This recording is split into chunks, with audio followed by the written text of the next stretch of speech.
चंद्रपूर महानगरपालिकेत आज दुपारी 12 वाजता महापौर पदाची निवड होणार आहे आणि यासाठीच काँग्रेस, भाजप, शिवसेना, ठाकरे गट, जनविकास सेनेचे गट नोंदणी यांनी केलेली आहे। महापालिकेमध्ये काँग्रेस मोठा पक्ष ठरलाय, त्यामुळे साहजिकच सत्तेचा दावा तो करेल।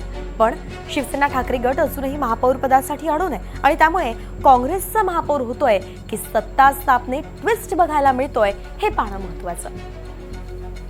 तर चंद्रपुरातून याचा आढावा घेतलाय आमचे प्रतिनिधी अभिषेक भटपल्लीवार यांनी। चंद्रपूर महानगरपालिकेचा महापौर आज ठरणार आहे। महापौर पदाचा दुपारी 11 वाजता निवडणूक प्रक्रियेला सुरुवात होणार आहे। एकाही पक्षाला स्पष्ट बहुमत नसल्याने महापौर कोण होतो याकडे सर्वांचं लक्ष लागलेलं आहे। काँग्रेस, भाजप, ठाकरे सेनेना यांनी या पदावर दावा केला असून अंकाची जुळवाजुळव करण्यास सर्वच पक्षाची दमछाक होत आहे। महापालिकेत काँग्रेस 27 जागांचा सर्वात मोठा पक्ष आहे। पाठोपाठ 23 जागांसह भाजप असून ठाकरे सेनेने वंचितसह 8 सदस्य आहेत। सत्तेचे गणित ठाकरे सेनेच्या हाती नसल्याने महापौर पद आम्हाला द्या अशी ठाम भूमिका ठाकरे सेनेने घेत इतरांना पाठिंबा देण्यास नकार दिला।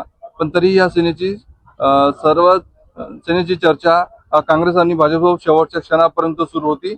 यावर आता कोणता तोडगा निघतो हे सभागृहात स्पष्ट होणार आहे। त्यामुळे चंद्रपूरच्या महापौर पदाचे चित्र अजूनही धुसर आहेत। सकाळपासून महानगरपालिकेत तयारीला सुरुवातही झालेली आहे। व्हिडिओ जर्नलिस्ट राजू अलोनी सोबत अभिषेक भटपल्लीवार, NDTV मराठी, चंद्रपूर।